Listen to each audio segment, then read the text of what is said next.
The autumn rain drummed against the windows of Mabel's diner like fingers tapping out an old, forgotten melody. Steam rose from coffee cups, while the neon sign outside flickered intermittently, casting red and blue shadows across the worn linoleum floor. It was the kind of place where time seemed to move slower, where stories lived in every scratch on the counter and every faded photograph on the wall. At 2:47 in the morning, the diner held only a handful of souls seeking refuge from the storm and their own restless thoughts. In the corner booth sat a weathered man in his early 80s, his silver hair catching the fluorescent light. His fingers, calloused from decades of guitar strings, wrapped around a ceramic mug that had seen better days. The man wore a simple denim jacket over a flannel shirt, his presence somehow both ordinary and extraordinary at the same time. Behind the counter, Sarah Williams moved with the quiet efficiency of someone who had been doing this job for too many years to count. At 57, she carried herself with the dignity of a woman who had learned to find grace in small moments. Her graying hair was pulled back in a practical ponytail, and her apron bore the stains of countless late-night shifts. But there was something in her eyes, a spark that suggested depths unexplored, dreams deferred but not forgotten. "More coffee, sir?" Sarah asked, approaching the corner booth with the practiced smile of professional courtesy. The man looked up, and for a moment their eyes met. There was something familiar about him, though Sarah couldn't quite place it. His face held the kind of weathered wisdom that comes from a lifetime of experiences both beautiful and heartbreaking. "Much obliged," he said, his voice carrying the faint rasp of someone who had spent years singing into microphones and shouting over crowds. "Been a long night." "Haven't they all lately?" Sarah replied, pouring the coffee with steady hands. "This storm's got everyone taking shelter wherever they can find it." The man nodded, studying her face with an intensity that was neither uncomfortable nor intrusive, more like someone trying to solve a puzzle that had been bothering him for years. "You ever feel like you're waiting for something, but you don't know what it is?" Sarah paused, the coffee pot hovering over his cup. It wasn't the kind of question customers usually asked at 3 in the morning, but something about this stranger invited honesty. "Every day of my life," she said quietly. Outside, the storm intensified, and the lights flickered. Sarah moved back behind the counter, her movements automatic as she wiped down surfaces and refilled sugar dispensers. The diner's other patrons, a long-haul trucker nursing his third cup of coffee, a young couple sharing a piece of pie, and an elderly woman reading a paperback novel, seemed lost in their own worlds. The man in the corner booth pulled out a small, worn notebook and began writing. His pen moved across the page with the fluid motion of someone accustomed to capturing thoughts before they disappeared. Every few moments he would pause, look out the rain-streaked window, and then continue writing. "You're a writer?" Sarah asked, refilling his cup without being asked. "Something like that," he replied, a slight smile creasing the corners of his eyes. "Been putting words together for most of my life. Sometimes they make sense, sometimes they don't, but they keep coming." "I used to write," Sarah said, the words slipping out before she could stop them. She immediately looked embarrassed, as if she had revealed a secret she'd been keeping for decades. "Used to? What happened?" Sarah's hands stilled on the counter. She looked around the empty diner at the life she had built from necessity rather than choice. Life happened, I suppose. Bills to pay, people depending on you. Writing doesn't put food on the table or keep the lights on. What kind of writing? Songs mostly, poems sometimes. She laughed, but there was no joy in it. Silly, really, a middle-aged waitress who thinks she can write songs. The man closed his notebook and leaned forward. "Nothing silly about songs. They're probably the most honest thing a person can create. What were they about?" Sarah felt heat rise to her cheeks. She couldn't remember the last time someone had asked her about her writing with genuine interest. "Oh, you know, life, I guess. The things people don't usually talk about. Loneliness, hope, The way a sunset looks different when you're watching it alone versus when you're with someone you love. Sounds like you understand what songs are supposed to do. I wouldn't know. Never played them for anyone. The man studied her face for a long moment. Why not? Sarah shrugged, but the gesture carried the weight of years of self-doubt. Who would want to hear songs from someone like me? I'm nobody special, just a waitress in a diner on a highway that most people only pass through. Some of the best songs come from people like you.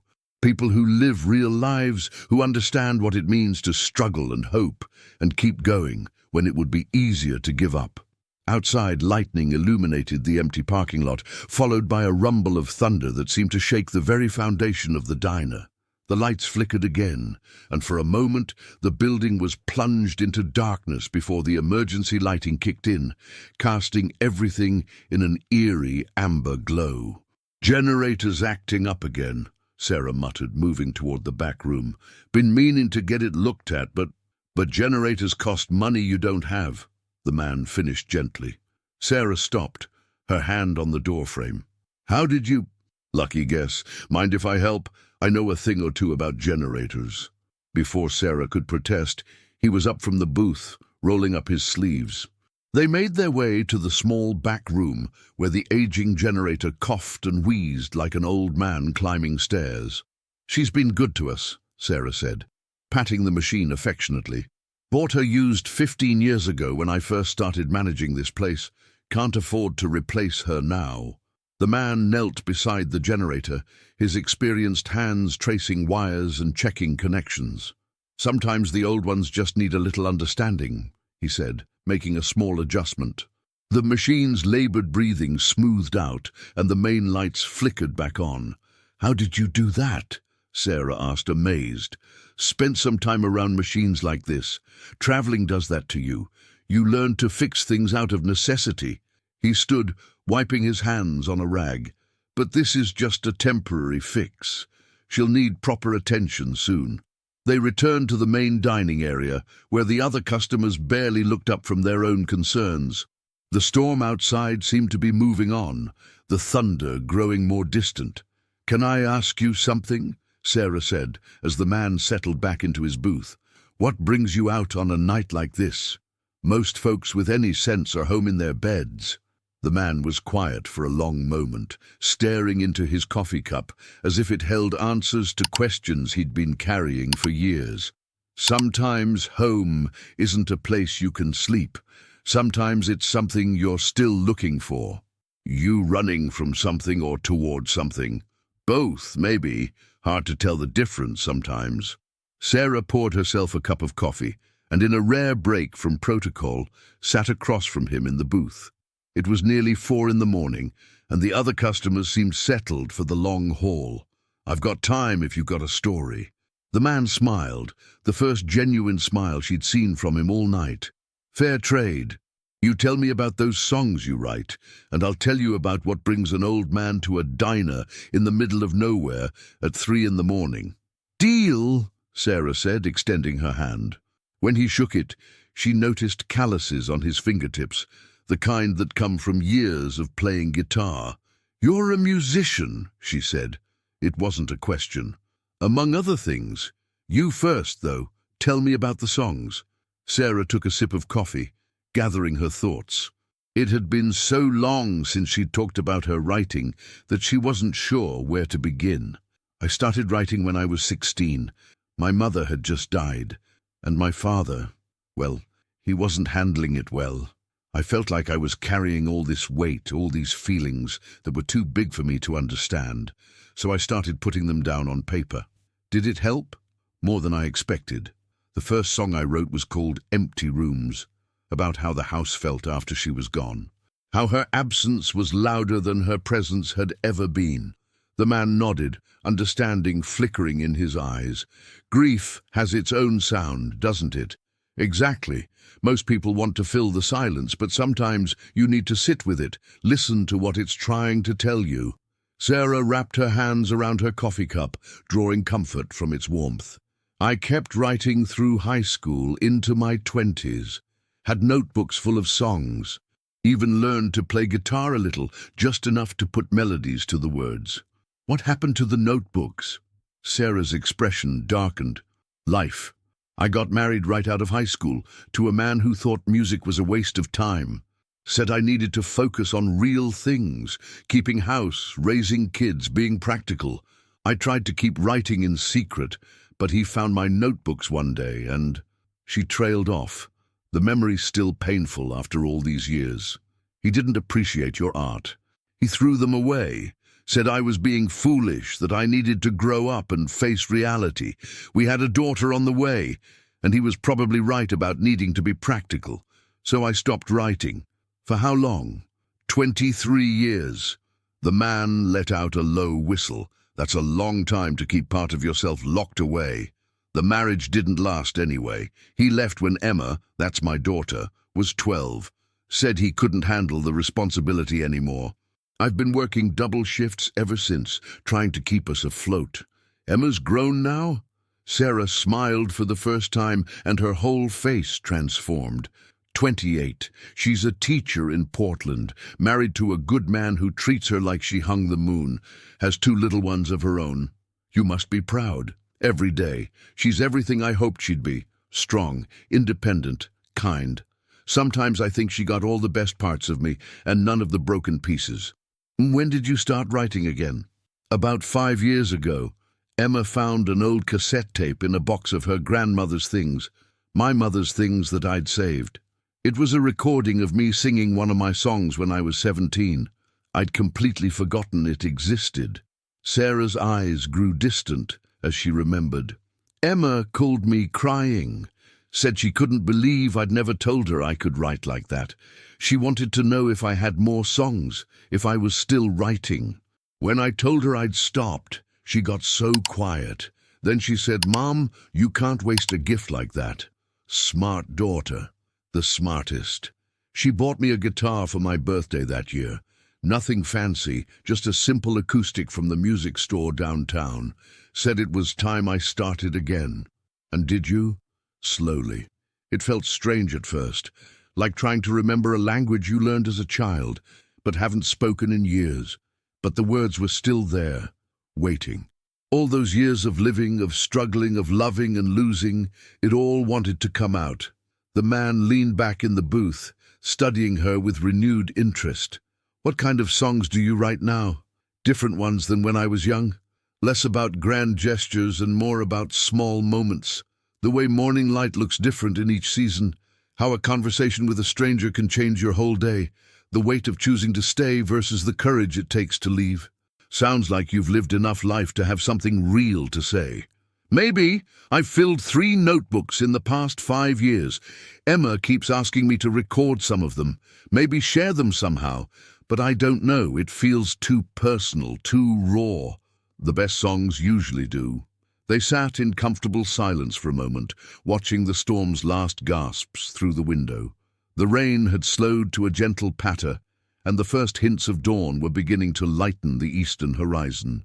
"Your turn," Sarah said. "What's your story?" The man took a long sip of coffee, choosing his words carefully. "My name is Jack. I've been a musician for, well, let's just say a very long time. Started when I was barely old enough to hold a guitar properly. Been chasing songs and stages ever since."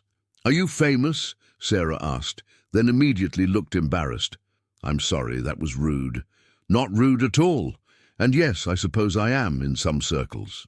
Had my share of recognition over the years.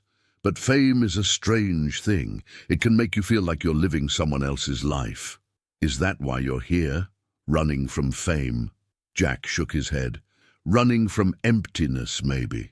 You can play for thousands of people, have them sing your words back to you, and still feel completely alone. Success doesn't cure loneliness. Sometimes it makes it worse. Because people see the image, not the person." "Exactly.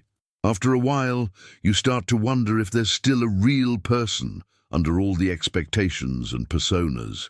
You begin to question whether your music means anything anymore, or if you're just going through the motions."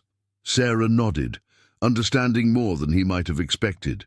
"I feel that way about this job sometimes. Smile, pour coffee, ask how the food is, collect tips. Do it long enough, and you forget there's supposed to be more to life. But you have your songs now, and you have yours. Do I, though? That's what I've been trying to figure out. I've written hundreds of songs, recorded dozens of albums, toured the world more times than I can count. But lately, I feel like I'm just repeating myself, playing the same emotions in different keys.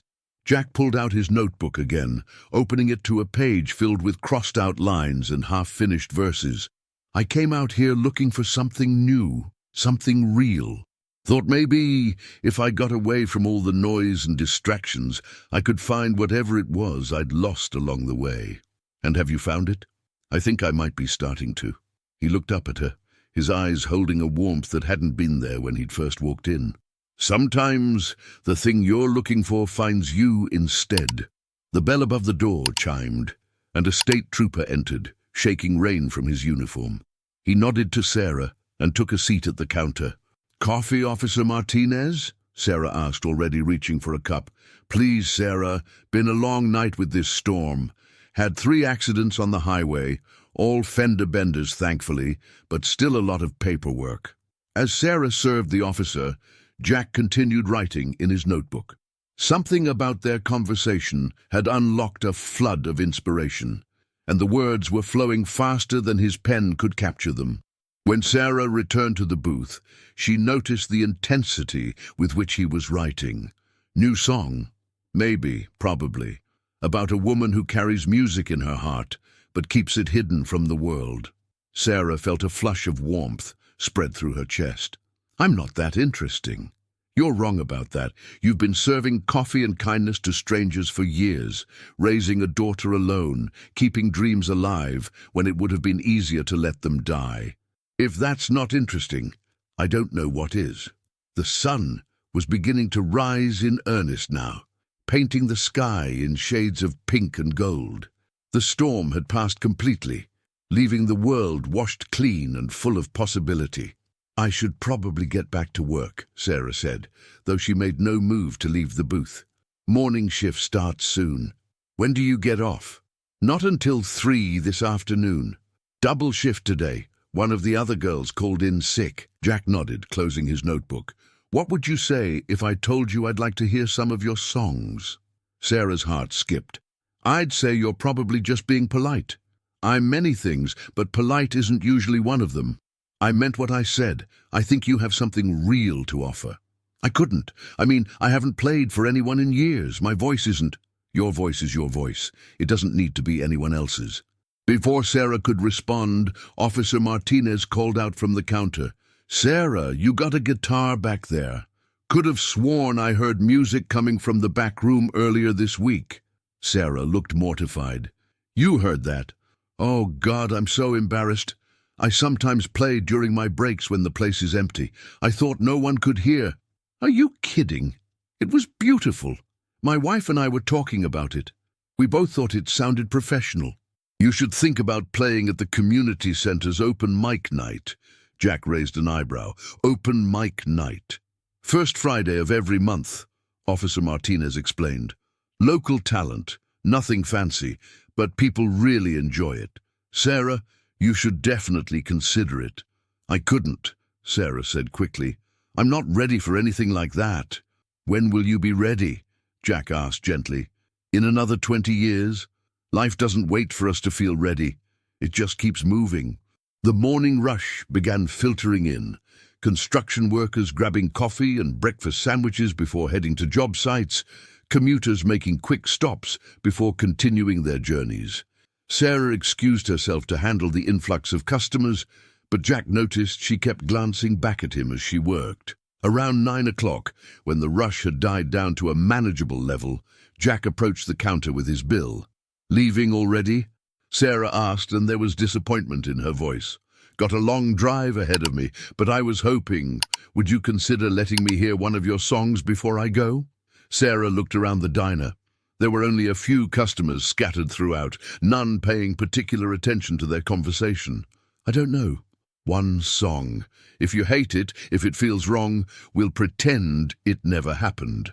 But if there's even a chance it might feel right." Sarah bit her lip, clearly torn between desire and fear. Finally, she sighed. "Let me get my guitar." She disappeared into the back room and returned with a well-worn acoustic guitar. Not expensive, but clearly loved. Her hands trembled slightly as she adjusted the strap and found her position on a stool behind the counter. "This is crazy," she muttered. "The best things usually are," Jack replied, settling onto a stool across from her. Sarah took a deep breath, her fingers finding familiar chords. When she began to sing, her voice was soft at first, uncertain, but it grew stronger with each word. Empty rooms and morning light, shadows dancing left and right, coffee growing cold again, while I'm waiting for a friend who might never come my way, but I'm hoping anyway. The entire diner seemed to still. Conversation stopped mid-sentence, forks paused halfway to mouths, and even the cook emerged from the kitchen to listen. Sarah's voice had a quality that was impossible to ignore.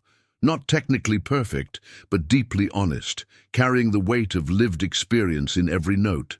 "I've been saving up my dreams, keeping them in coffee tins, wondering if they'll ever grow, or if this is all there is. But maybe dreaming's not in vain, if it keeps me sane." When the last chord faded, the silence stretched for several heartbeats before spontaneous applause broke out throughout the diner.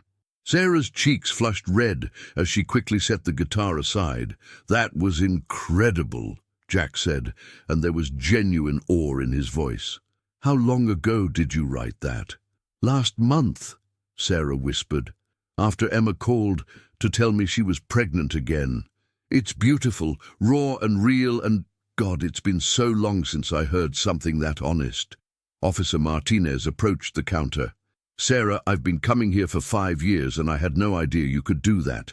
You have to play at the open mic night." Other customers echoed his sentiment, gathering around to congratulate Sarah and encourage her to share her music more widely.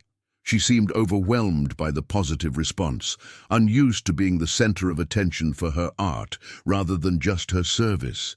When the crowd dispersed and returned to their meals, Jack leaned across the counter. "How did that feel?" "Terrifying," Sarah admitted, "but also alive.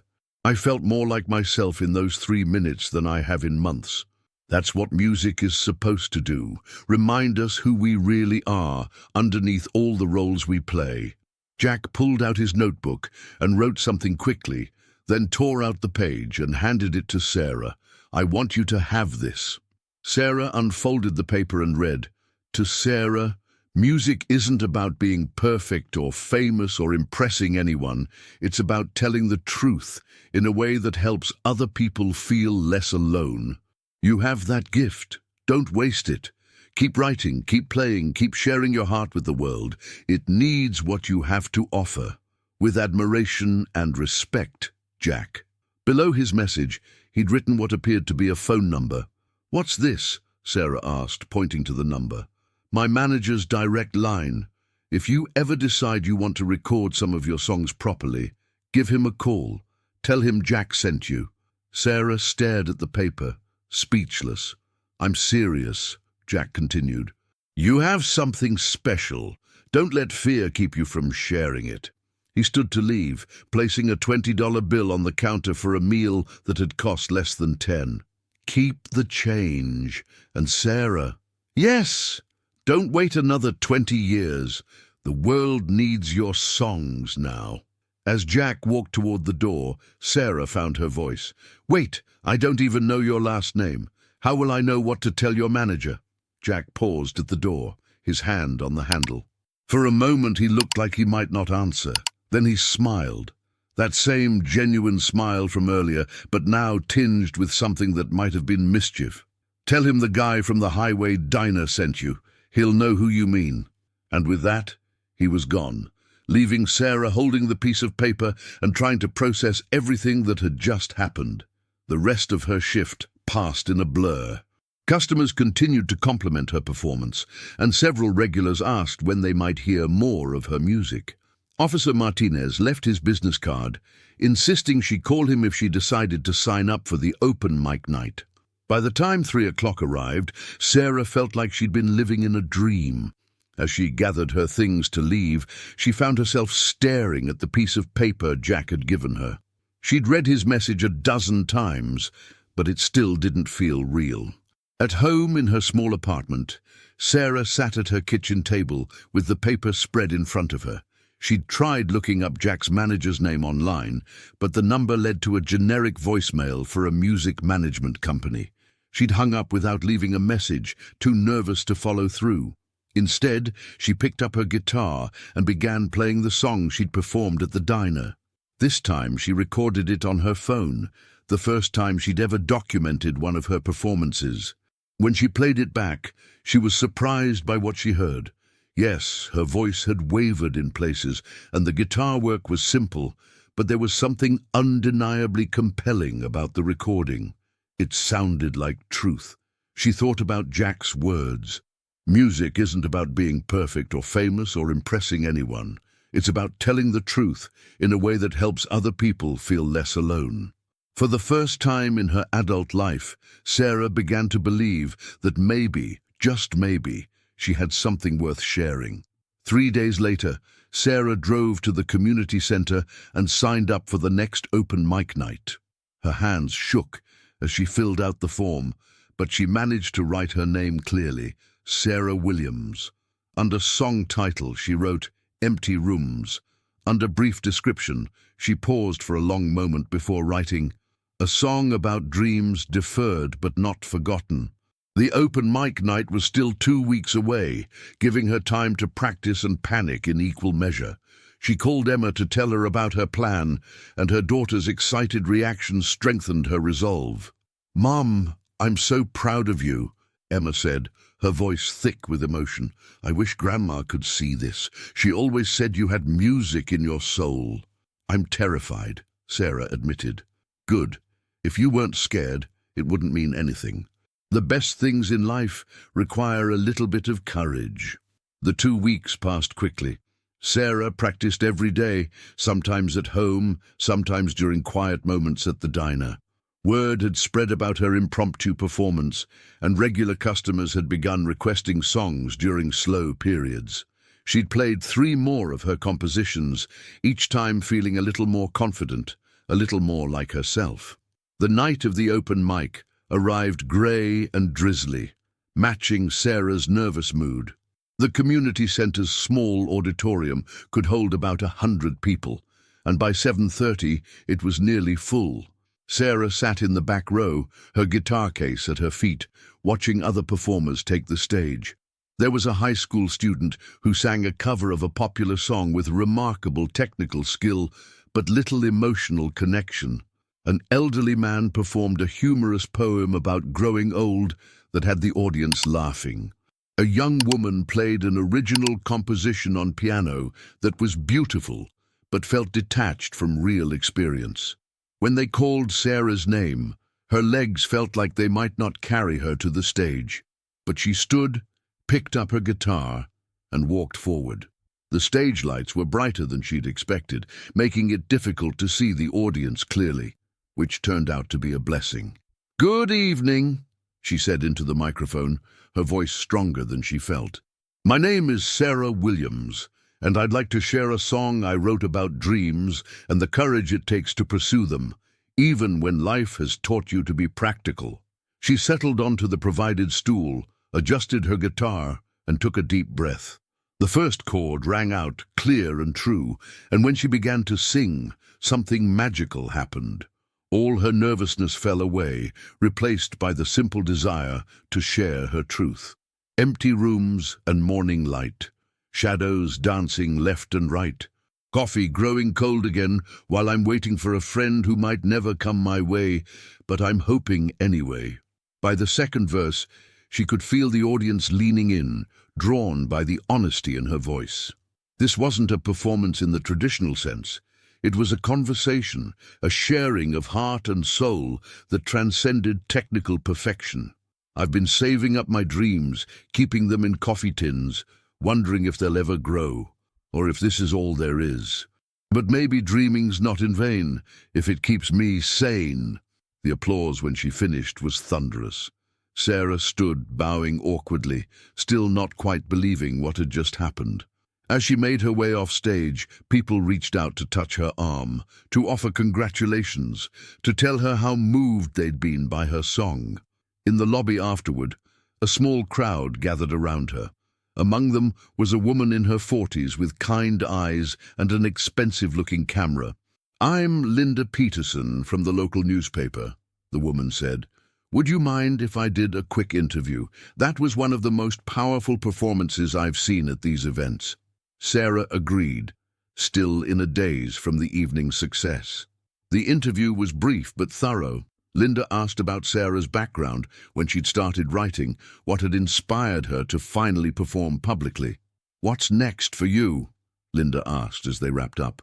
Sarah thought about Jack's note, still folded carefully in her wallet. "I think it's time to stop being afraid of my own voice," she said. "Maybe record some of my songs properly. See if they can touch other people the way music has always touched me." 2 weeks later, the newspaper article appeared. The headline read, "Local waitress discovers it's never too late to follow your dreams." The article was accompanied by a beautiful photo of Sarah holding her guitar, her face radiant with the joy of having finally shared her gift. The morning the article came out, Sarah arrived at the diner to find a line of people waiting outside. At first she thought there might be an emergency, but as she unlocked the door, she realized they were all there to meet her. "Are you the singing waitress?" a young woman asked. "I read about you in the paper. Could you maybe play something while we eat?" By noon, the diner was packed with people who had come specifically to hear Sarah's music. She found herself performing several songs throughout her shift, each time to enthusiastic applause and requests for more. Around 2 o'clock, during a brief lull, Sarah's manager approached her with a bemused expression. "Sarah, there's someone on the phone asking for you. Says he's from a record label in Nashville." Sarah's heart nearly stopped. She took the call in the back office, her hands trembling as she held the receiver. "Ms. Williams, this is David Chen from Heartland Records. I read the article about you in the paper. A friend of mine in your area sent it to me. I was wondering if you'd be interested in making a demo recording." What, are you serious?" "Completely serious. We specialize in authentic voices, artists who have something real to say. From what I read, that sounds like you." They talked for 20 minutes. David explained that Heartland was a small, independent label that focused on singer-songwriters who prioritized substance over commercial appeal. He offered to fly Sarah to Nashville for a weekend to record a few songs in a professional studio with no strings attached. "Even if nothing comes of it commercially," he said, "you'd have professional recordings of your songs to keep forever. But I have a feeling something wonderful might come of this." After hanging up, Sarah sat in the small office for several minutes, trying to process what had just happened. Less than a month ago, she'd been a waitress who wrote songs in secret. Now she was being offered a chance to record in Nashville. She thought about Jack's words, "Don't wait another 20 years. The world needs your songs now." That evening, Sarah called Emma to share the news. "Mom, this is incredible. I'm so happy I could cry. You're finally getting the recognition you deserve." "It doesn't feel real yet," Sarah admitted. "Part of me keeps waiting to wake up and find out it's all been a dream." "It's not a dream, Mom. It's just life, finally catching up with what the rest of us have always known, that you're extraordinary." 2 months later, Sarah found herself in a Nashville recording studio, working with some of the most talented musicians she'd ever met. The process was both intimidating and exhilarating. Her simple songs were being transformed into fuller arrangements, but somehow they remained essentially hers, honest, emotional, real. David Chen proved to be everything he'd promised and more. He understood her music instinctively, knew how to capture its essence while enhancing its impact. The 5 songs they recorded during that weekend session became the foundation for her debut EP. Waiting for a Friend was released 6 months later to critical acclaim. Music bloggers praised Sarah's authentic voice and honest songwriting. The EP didn't become a massive commercial hit, but it found its audience, people who were hungry for music that spoke to real experiences real emotions. Sarah continued working at the diner, but now only part-time. She spent her other hours writing, performing, and slowly building a following. Her concerts were intimate affairs, usually in small venues where she could connect directly with her audience. One evening, almost exactly a year after that stormy night when everything began, Sarah was performing at a listening room in Memphis when she spotted a familiar figure in the back of the room. Her heart skipped when she recognized Jack, looking much the same as he had that night in the diner. After her set, he approached the small stage where she was packing her guitar. "I told you the world needed your songs," he said, smiling warmly. "Jack! I can't believe you're here. How did you know about the show? I've been keeping track of your career. David Chen is an old friend. He told me about your EP. I had to hear how the story turned out." They talked for over an hour, catching up on everything that had happened since their first meeting. Jack revealed that he'd been following her success from afar, proud of her courage in pursuing her dreams. "I have to ask," Sarah said finally, "that night in the diner, was it really coincidence that you were there?" Jack's smile became mysterious. "Does it matter? Sometimes the universe puts people in each other's paths when they need to be there." "I suppose not. I'm just grateful it happened." "So am I. You reminded me why I started making music in the first place. To connect with people, to share something real. Your honesty inspired me to find my way back to my own." As they prepared to part ways, Jack pulled out a familiar notebook and wrote something quickly. He tore out the page and handed it to Sarah. This time the note read, "To Sarah, you took the leap. You found your voice. You're sharing your gift with the world. I couldn't be more proud if you were my own daughter. Keep writing, keep singing, keep inspiring others to be brave. The world is better because you chose to share your light.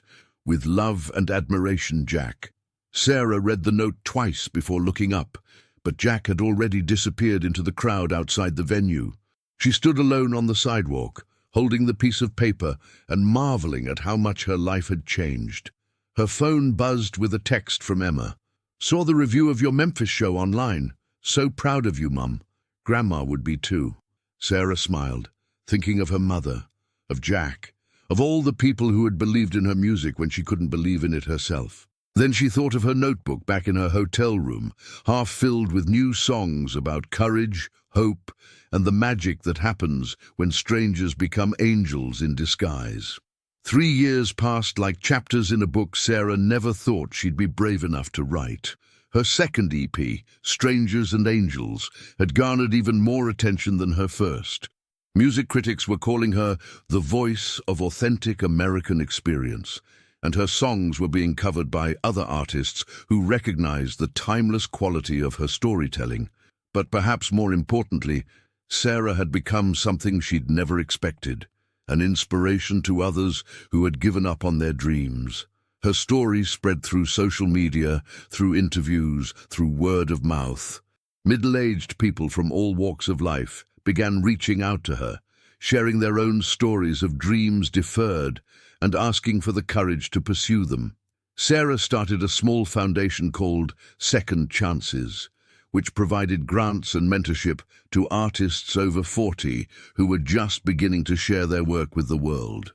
The foundation operated out of a small office above the music store in her hometown, the same store where Emma had bought her that first guitar. The diner on Route 61 had become something of a pilgrimage site for Sarah's fans. Mabel's daughter had taken over the business when her mother retired, and she'd embraced the attention, creating a small display of newspaper articles and photos documenting Sarah's journey. The booth where Sarah and Jack had shared their conversation was now marked with a small plaque that read, "Sometimes the most important conversations happen between strangers." On a crisp October morning, exactly 4 years after that fateful stormy night, Sarah sat in that same booth, working on lyrics for a new song. She still came to the diner regularly. It grounded her, reminded her of where she'd started and how far she'd come. The bell above the door chimed, and Sarah looked up to see a young man in his 20s enter. He looked lost, carrying a guitar case and wearing the uncertain expression of someone who was far from home. His clothes were wrinkled as if he'd been sleeping in his car, and there was a desperate quality to the way he scanned the room. Sarah recognized something in his eyes, the same hunger for connection, for purpose that she'd carried for so many years. Without thinking, she called out to him, "You look like you could use some coffee and a friendly conversation." The young man approached her booth cautiously. Are you Sarah Williams? The singer?" "I am." "And you are?" "Marcus. Marcus Johnson. I drove here from Texas. I've been following your story for months, and I needed to see this place for myself." Sarah gestured to the seat across from her. "What brings you all this way, Marcus?" Marcus sat down, setting his guitar case beside him. "I've been trying to make it as a musician for 6 years. Moved to Austin, played every dive bar and coffee shop that would have me. I'm 26 years old, and I'm starting to think maybe I'm kidding myself." "What kind of music do you play?" "Singer-songwriter stuff. Folk rock, I guess. I write about growing up poor in East Texas, about feeling like an outsider, about trying to find your place in the world when you don't fit anywhere." Sarah nodded, understanding immediately. "Sounds like you have something to say." "Maybe, but nobody seems to want to hear it. I can't get a record deal, can't get radio play, can barely make enough from gigs to keep gas in my car. My family thinks I'm wasting my life." "How long have you been writing songs?" "Since I was 14. It started as a way to deal with my parents' divorce, then just became necessary, I guess, like breathing." Sarah studied his face, seeing herself at his age, full of talent and passion, but crippled by doubt and the practical concerns of survival. "Can I hear something?" Marcus hesitated. "Here? Now? Why not? This place has a tradition of spontaneous performances." Marcus looked around the diner. It was mid-morning, with only a few customers scattered throughout. He opened his guitar case and pulled out a well-worn acoustic instrument that had clearly seen years of hard use. "This is called Back Roads Home," he said, adjusting his tuning. "It's about leaving everything you know behind, but never quite being able to escape where you came from." When Marcus began to play, Sarah felt a chill of recognition. His voice was raw and untrained in some ways, but it carried an emotional weight that reminded her of the young singers she'd admired most. His guitar playing was more sophisticated than hers had been at that age, and his lyrics painted vivid pictures of rural poverty and dreams that seemed impossible to reach. "Took the back roads out of town, dust and dreams in my rearview mirror. Thought I'd leave it all behind, but the past just follows you here." Mama's voice still in my head, saying, "Boy, you're reaching too high, but I'd rather chase a falling star than never learn to fly." When he finished, the small audience in the diner erupted in applause. Sarah wiped tears from her eyes, moved not just by the song, but by the courage it had taken for him to perform it. "Marcus, that was extraordinary. How many songs like that do you have?" "Couple dozen, maybe more. I write new ones all the time." Sarah pulled out her phone and scrolled through her contacts. "I want you to call someone for me. David Chen at Heartland Records. Tell him Sarah Williams gave you his number and said he needs to hear your music." Marcus stared at her in disbelief. "Are you serious?" "Completely serious. But first I want to tell you something that someone once told me. Don't let fear keep you from sharing your gift. The world needs authentic voices now more than ever, and yours is as authentic as they come." "I don't know what to say." "Say you'll make the call. Say you won't give up on your dreams just because the path is harder than you expected." They talked for 2 more hours. Sarah learned that Marcus had been living out of his car for the past month, unable to afford rent while trying to establish himself as a musician. She arranged for him to stay at a local motel for a week, her treat, and connected him with other musicians in the area who might be able to help. But more importantly, she shared her own story in detail, helping Marcus understand that success in music wasn't always about immediate recognition or commercial appeal. Sometimes it was about persistence, about continuing to create authentic work, even when the world seemed indifferent. "The most important thing," she told him as they prepared to leave, "is to keep writing, keep performing, keep believing in the power of your own voice. Fame might come or it might not, but the act of creating meaningful art, that's its own reward."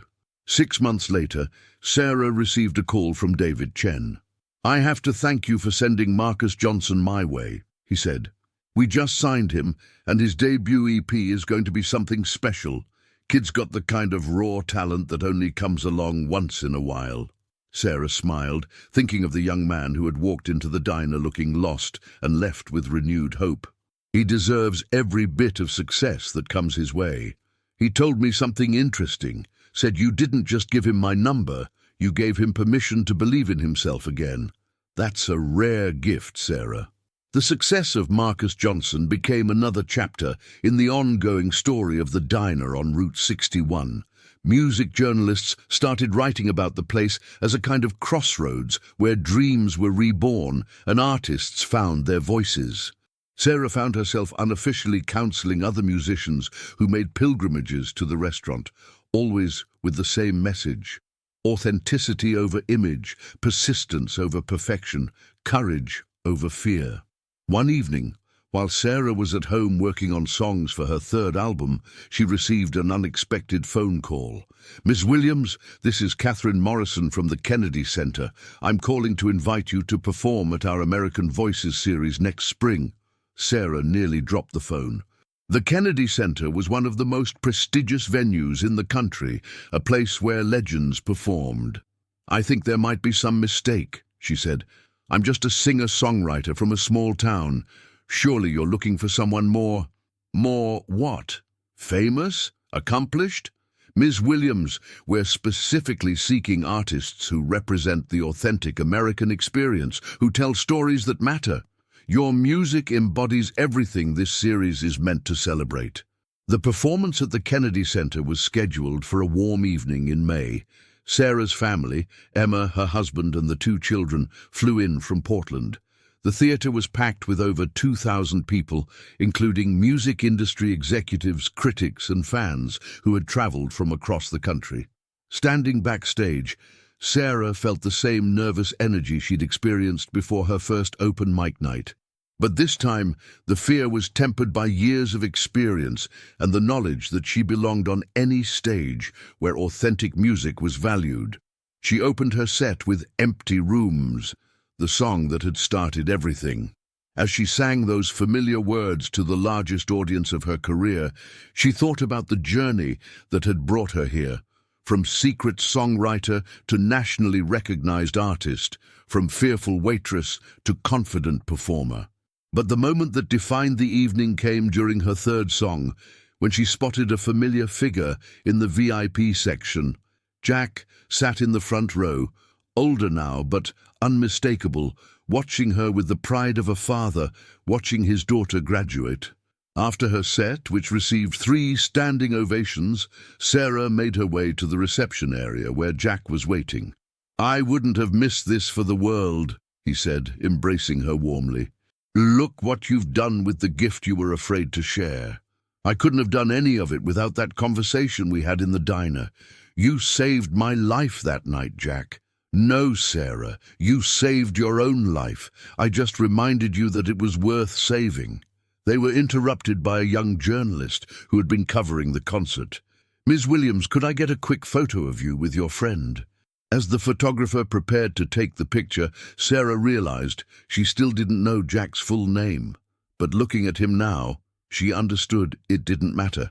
Some people enter your life not to be categorized or fully understood, but simply to change everything. "Wait," the journalist said, looking more closely at Jack. "Aren't you—" "Oh my God, you're Bob Dylan." Sarah felt the world shift around her. Suddenly, everything made sense. The mysterious way Jack had appeared that night, his deep understanding of music and the creative process, the way he'd known exactly what to say to help her find her courage. Bob Dylan smiled that same enigmatic smile she remembered from the diner. "Just a friend supporting another friend," he said simply. The photograph that appeared in music magazines the following week showed Sarah Williams and Bob Dylan standing together, both looking genuinely happy. The caption read, "When legends recognize legends." But for Sarah, the most important part of that evening wasn't the prestigious venue or the recognition or even the revelation of Jack's true identity. It was the knowledge that she had kept faith with the person she'd been that stormy night 4 years ago, the frightened waitress who had finally found the courage to share her songs with the world. In the months that followed the Kennedy Center performance, Sarah's career reached new heights. Her third album, Crossroads, debuted at number 12 on the country charts and number 43 on the pop charts. She embarked on her first national tour, playing theaters and festivals across America. But success didn't change her fundamental approach to music or life. She continued to split her time between performing and running the Second Chances Foundation. She still visited the diner regularly, still took time to encourage young artists who sought her out. One afternoon, while reviewing grant applications for the foundation, Sarah came across a submission that made her pause. It was from a 63-year-old former factory worker named Robert Chen, David Chen's father, who had been writing songs in his spare time since his retirement 2 years earlier. "I know it's probably too late for someone my age," his letter read, "but I heard about your foundation and thought maybe, just maybe, it's never too late to try." Sarah smiled, thinking of her own journey and all the people who had told her it was too late to pursue her dreams. She immediately approved Robert's grant application and made a note to have David arrange a meeting. 3 months later, Robert Chen's first recording session was held at the same Nashville studio where Sarah had made her debut EP. His songs, written in Mandarin and English, told the story of immigrant experience in America with a poignancy that moved everyone who heard them. The recording session became a documentary film, It's Never Too Late, which premiered at the Sundance Film Festival and went on to win an Academy Award for Best Documentary Short. The film followed Robert's journey from factory worker to recording artist, with Sarah serving as both mentor and executive producer. During the Academy Awards ceremony, Robert thanked Sarah in his acceptance speech. To Sarah Williams, who taught an old man that dreams don't have expiration dates. As Sarah watched from the audience, she thought about the chain of inspiration that had led to this moment. A mysterious stranger in a diner had encouraged her to share her music. Her success had inspired Marcus Johnson to keep pursuing his dreams. Her foundation had given Robert Chen the opportunity to record his songs, and Robert's story was now inspiring countless others to believe it was never too late to follow their hearts. 5 years after that first stormy night, Sarah returned to Mabel's Diner for a special celebration. The restaurant was hosting a benefit concert for the Second Chances Foundation, with performances by Sarah, Marcus Johnson, Robert Chen, and a dozen other artists who had been touched by the foundation's work. The concert was held in a tent behind the diner, with a small stage facing rows of folding chairs. It was far from the glamorous venues Sarah had grown accustomed to, but it felt like the most important performance of her career. As she took the stage for her closing set, Sarah looked out at the audience, a mixture of longtime fans, local residents, fellow musicians, and people who had driven hundreds of miles to be part of the celebration. In the front row, she spotted several familiar faces: Emma and her family, Officer Martinez, the journalist who had first written about her, and even Mabel herself, now in her 80s, but still sharp and spirited. 5 years ago, Sarah began, I was a waitress who wrote songs in secret, afraid to share them with anyone. Tonight, I'm surrounded by friends who have taught me that music isn't about individual success. It's about connection, inspiration, and the courage to help others find their voices. She opened with Empty Rooms, as she did at most concerts now, but this time the song felt different. Not like a confession of loneliness, but like a celebration of the community that had grown from that initial vulnerability. During her fourth song, Sarah noticed a commotion at the back of the tent. Someone was making their way through the audience, and people were turning to look. When the figure reached the front, Sarah's heart skipped. It was Jack, Bob Dylan, carrying an acoustic guitar and wearing the same enigmatic smile she remembered. "Mind if I join you for a song?" he asked. The audience erupted in surprised delight as Bob Dylan took the stage. He and Sarah performed a duet version of Like a Rolling Stone, with Sarah's clear, honest voice interweaving with Bob's distinctive phrasing in a way that seemed both spontaneous and inevitable. When the song ended, Bob leaned into Sarah's microphone. "Ladies and gentlemen," he said, "5 years ago, I met a waitress who was afraid to share her gift with the world. Tonight, I'm looking at an artist who has not only found her voice, but has helped countless others find theirs. That's what real success looks like."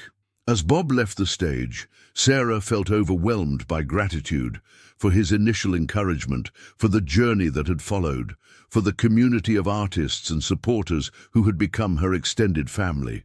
She closed the concert with a new song she'd written specifically for the occasion, called "Strangers Become Angels." Sometimes salvation comes disguised as a stranger in the rain, offering coffee and conversation when you're drowning in your pain. Sometimes the voice you need to hear belongs to someone passing through, who sees the light you cannot see and reflects it back to you. Strangers become angels. When the moment's right, strangers become angels in the middle of the night. Don't be afraid to trust the kindness of a heart you've never known. Sometimes strangers become angels to guide you home. As the last note faded and the audience rose to their feet, Sarah realized that this was what success really meant. Not fame or fortune, though both had come her way, but the knowledge that her music had made a difference in people's lives, that her story had encouraged others to pursue their dreams, that fear had been replaced by courage, isolation by connection, silence by song. After the concert, as the crowd slowly dispersed and the equipment was being packed away, Sarah found herself alone in the now empty tent. She stood on the small stage, looking out at the rows of empty chairs, and felt a profound sense of completion. "Quite a journey," a voice said behind her. Sarah turned to see Bob Dylan approaching, his guitar case in hand.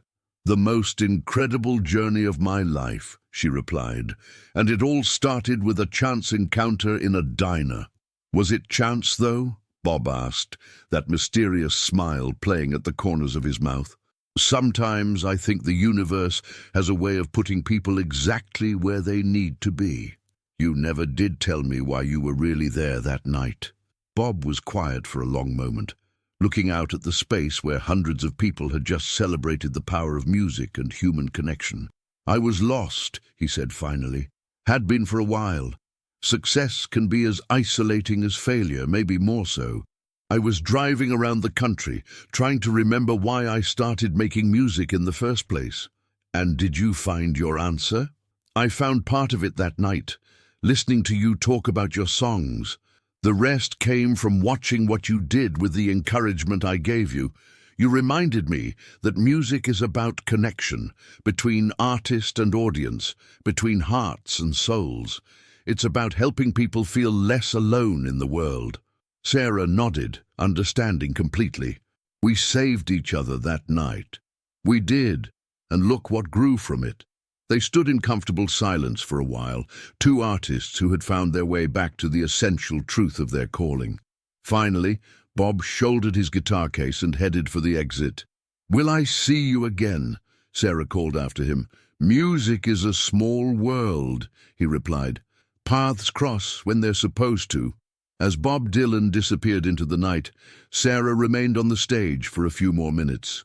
Tomorrow, she would return to her regular life, writing songs, performing concerts, running the foundation, mentoring young artists. But tonight, she wanted to savor this moment of perfect completion. Her phone buzzed with a text from Emma, watching the live stream from Portland. "So proud of everything you've accomplished, Mom. Grandma would be amazed." Sarah smiled, thinking of her mother, of all the dreams that had been deferred but not destroyed. She thought of the young waitress she'd been, afraid to share her gift with the world. She thought of Marcus Johnson, now touring with his second album. She thought of Robert Chen, whose immigrant songs had touched hearts across America. She thought of the dozens of artists who had received grants from the Second Chances Foundation. Most of all, she thought of that stormy night 5 years ago when a mysterious stranger had reminded her that it was never too late to be brave. As Sarah finally left the tent and walked toward her car, she passed the diner where it all began. The neon sign flickered in the darkness, just as it had that first night. Through the windows, she could see the night shift waitress serving coffee to a handful of late-night customers. Sarah paused, wondering if any of those customers might be carrying dreams they were afraid to pursue. She considered going inside, maybe starting a conversation, maybe becoming someone's unexpected angel. Instead, she got in her car and drove home, knowing that the music would continue, in her voice, in the voices of those she'd inspired, in the endless chain of connection that links one heart to another through the universal language of song. The last thing she did before going to sleep that night was to write in her journal, "Remember this moment. Remember that it all began with the courage to share one song. Remember that strangers can become angels, that dreams don't have expiration dates, and that the most important audience is the one person who needs to hear exactly what you have to say." Outside her window, the same stars that had watched over that first fateful night continued their ancient dance across the sky, bearing witness to all the dreams that were born in darkness and brought to light through the simple, profound act of one human being sharing their truth with another. And in diners and coffee shops and small venues across the country, other conversations were beginning, other dreams were stirring, other strangers were about to become angels in each other's stories. The music played on, as it always had, as it always would, connecting hearts across the lonely distances and reminding everyone who listened that they were never truly alone. The story of Sarah Williams had become more than just one woman's journey from fear to courage. It had become a testament to the transformative power of authentic expression, the importance of believing in dreams at any age, and the magical truth that sometimes the most important moments in our lives happen when we least expect them, in the most ordinary places, with people whose names we might never fully know. In the end, that was the real magic of that stormy night at Mabel's diner. Not that a famous musician had encouraged an unknown waitress, but that two human beings had recognized something essential in each other and chosen to nurture it. Everything that followed was simply proof that when we have the courage to share our authentic selves with the world, miraculous things become not only possible, but inevitable. The diner on Route 61 still serves coffee and dreams to travelers passing through.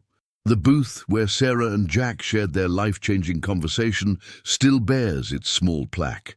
And somewhere out there, on highways and back roads across America, other strangers are preparing to become angels in each other's stories, carrying forward the endless song of human connection, one conversation, one dream, one act of courage at a time. Remember to like this video if Sarah's story touched your heart. Subscribe for more inspiring stories about real people who found the courage to pursue their dreams. And please, share your own stories in the comments, because you never know who might need to hear exactly what you have to say. Sometimes the most powerful thing we can do is simply remind each other that it's never too late to be brave, never too late to share our gifts, and never too late to believe that our dreams still matter. Thank you for joining me on this journey. Until next time, keep listening for the music in your own heart, and don't be afraid to let the world hear it.